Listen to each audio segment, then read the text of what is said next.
అండి అందరికీ. అందరూ ఎలా ఉన్నారు? బాగున్నారా? నేనైతే చాలా బాగున్నానండి. ఇంకా ఫస్ట్ లెగవగానే చేసే పని ఏంటంటే మిషన్లో బట్టలు వేయడం అనమాట. నీళ్ళు అయితే రావట్లేదు, అందుకని వెనకాల పైప్ తీసేసి మిషన్లోకి అయితే వాటర్ పట్టిస్తున్నా. ఇంక ఈరోజు ఇడ్లీ పిండి అయితే ఉందన్నమాట. ఒక 2-3 డేస్కి ఒకేసారి రుబ్బేస్తాను.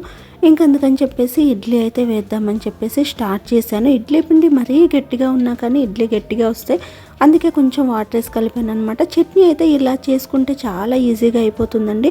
ఎందుకంటే నేనైతే ముందుగానే శనగెత్తులు వేయించి పెట్టుకుంటాను అనమాట. అందులోకి అయితే పచ్చిమిర్చి వేయించను, పచ్చి వేసేసి జీలకర్ర అలాగే కొబ్బరి ఉందని చెప్పేసి కొబ్బరి ముక్కలు, కొంచెం చింతపండు, తగినంత వాటర్, ఉప్పు వేసేసి మెత్తగా మిక్సీ పట్టేసుకోవాలన్నమాట.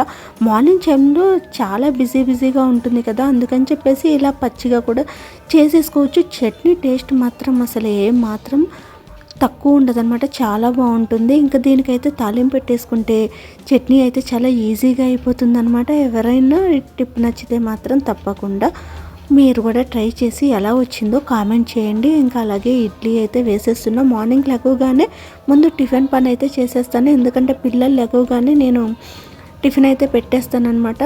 మళ్ళీ వ్యాన్ టైం అయిపోతుంది, వాళ్ళైతే చాలా స్లోగా తింటారు.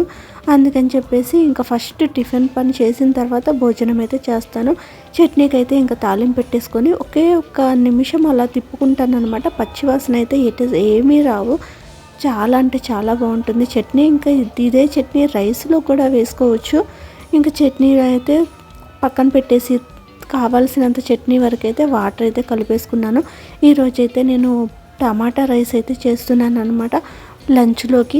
అందుకని చెప్పేసి ఫస్ట్ కుక్కర్లో అయితే చేస్తున్నాను. ఆయిల్ వేసేసి అందులో పచ్చిమిర్చి, ఉల్లిపాయ, అలాగే బిర్యానీ స్పైసెస్, కొంచెం అల్లం వెల్లుల్లి పేస్టు, టమాటో కూడా వేసేసుకొని బాగా అయితే కలిపేసుకోవాలి. ఇది టమాటా ముక్కలు మెత్తబడ్డ తర్వాత కొంచెం ఉప్పు, కారం, పసుపు అయితే వేసేసుకుంటున్నాను. కారం మరీ ఎక్కువేనండి, ఎందుకంటే మళ్ళీ కారం ఎక్కువ ఉంటే మాత్రం మళ్ళీ పిల్లలు తినరనమాట.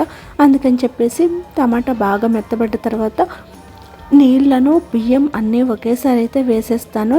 టయానికైతే ఇంట్లో కొత్తిమీర, పుదీనా ఏమీ లేవన్నమాట. అందుకని చెప్పేసి ఇంకా నేను ఆ రెండింటిని అయితే స్కిప్ చేసేసాను. ఇందులోకి అయితే టేస్టింగ్ సాల్ట్ అయితే వేసుకుంటాను. ఉప్పు అయితే కొంచెం తక్కువైందని చెప్పేసి మళ్ళీ ఉప్పు వేసాను అనమాట.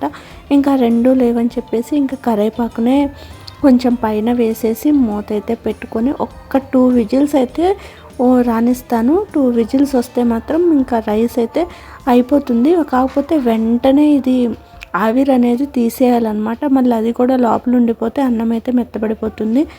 అన్నం అయితే మామూలుగా ఉడికిన వెంటనే ఇలా ముద్దలాగుంది, కానీ చల్లారిపోయిన తర్వాత అయితే చాలా బాగుంది.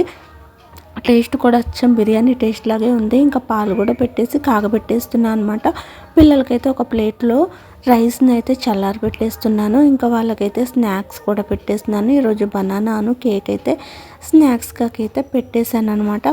ఇంకా మా పిల్లల వ్యాన్ అయితే 8:20కి అయితే వచ్చేస్తుంది. ఇంకా వాళ్ళైతే రెడీ చేసేసి స్కూల్కి అయితే పంపించాను. ఇంకా బట్టలు అయితే అస్సలు తీగల మీద ఉండట్లేదు, మొత్తం గాలికి కింద పడిపోతున్నాయి అనమాట. ఇంకా మా హస్బెండ్ అయితే ఈ క్లిప్స్ తీసుకొచ్చారు.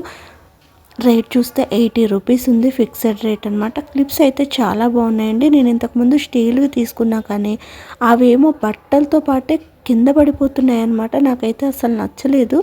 ఇంకా ఇవైతే ఎంఆర్పి వచ్చేసి 130 రూపీస్ ఉంది, కానీ బాగున్నాయి అనమాట క్వాలిటీ అయితే. ఇంకా బట్టలన్నీ ఎండేసాను. ఈరోజైతే పని కొంచెం లేట్ అయిపోయింది, ఒక పావు గంట లేట్ అయిపోయింది. నేనైతే ఇంకా రెడీ అయ్యాను అనమాట. రెడీ అయ్యి ఇంకా షాప్కి అయితే వెళ్దాం అని చెప్పేసి రెడీ అయ్యి షాప్కి అయితే వచ్చేసాను.